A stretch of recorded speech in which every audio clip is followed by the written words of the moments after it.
ask you at the beginning of this interview, we're in the middle of a very high-octane, polarized elections, almost like Indian elections back home, this American elections. And there have been two attempts at assassination of the presidential candidate, Donald Trump. How do you see these elections in terms of the campaign, in terms of the shrill conversations, narrative that's taking place? So I see a big discrepancy because I've traveled this country extensively, obviously, over the last couple of years.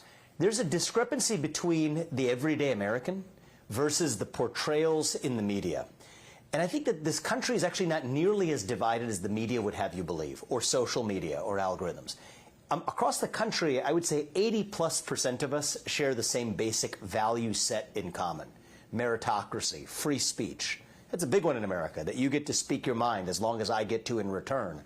That's a distinctive and quintessentially American commitment that most Americans share in common. The idea that you may not agree on everything, but you still agree on the basic rules of the road. That's what I see in the country, traveling in roomfuls without cameras or social media algorithms. However, the narrative that has been created, and in part it's by the modern internet, in part it's by social media, that preys on division. Advertising dollars are greater when you have somebody click on a story that gives them an emotional anger, that's a quicker response. That amplifies, I think, a division that, at least in most of the country, isn't real. But there is a fringe minority, and the sad part is you brought up 2 assassination attempts in a period of 2 months. We haven't seen that in a generation in America. And so I do think that we are skating on thin ice, but I do think that we can also be stronger on the other side of it.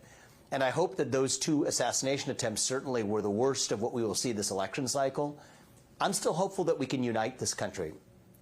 Frankly, that's why I ran for U.S. president. I do think that it is helpful to come from the outside of politics, especially from a different generation, to reach the next generation in this country who I believe is in some ways lost and hungry for identity. It's not that they're against what conservatives stand for or anything like that. It's that they're hungry to be part of something bigger than themselves.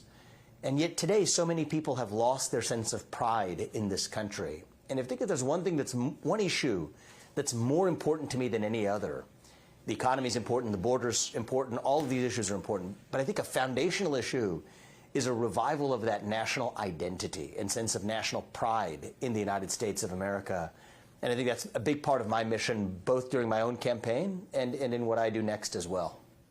So let me ask you, this identity, this idea of trying to be part of something bigger than oneself that you speak about, national pride that you speak about, these are some of the things that form the basis of Narendra Modi's success as a politician, leading him up to the prime ministerial level over the last 3 elections.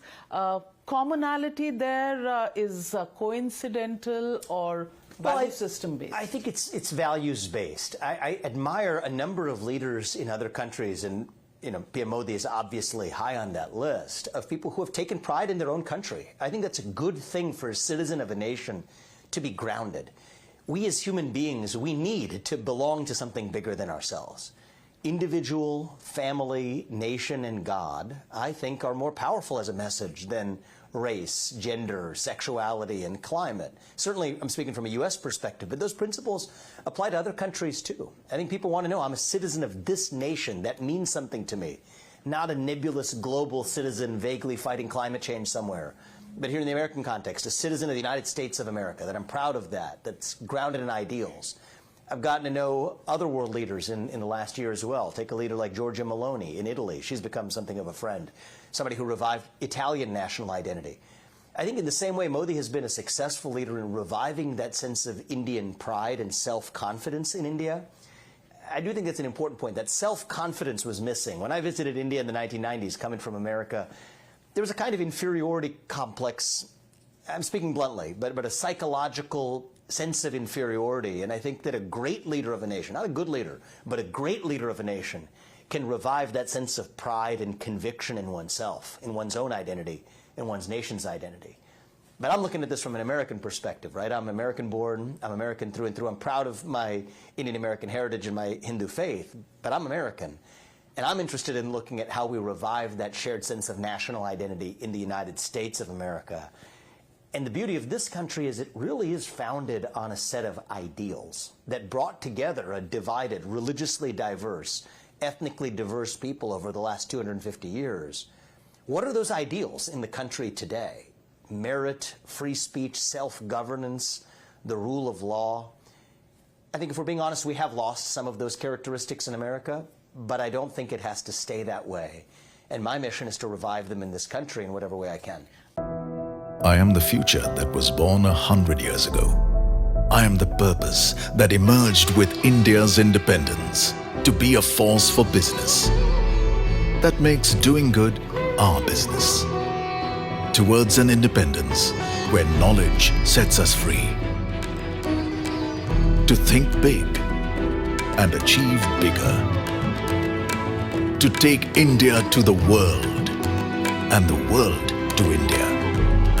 Creating pathways of self-reliance. To stand for progress, the planet and the people. Towards a future made perfect. And be a force creating abundance. Because independence is not a moment in history. It's a never-ending path to prosperity. Aditya Birla Group, a force for good.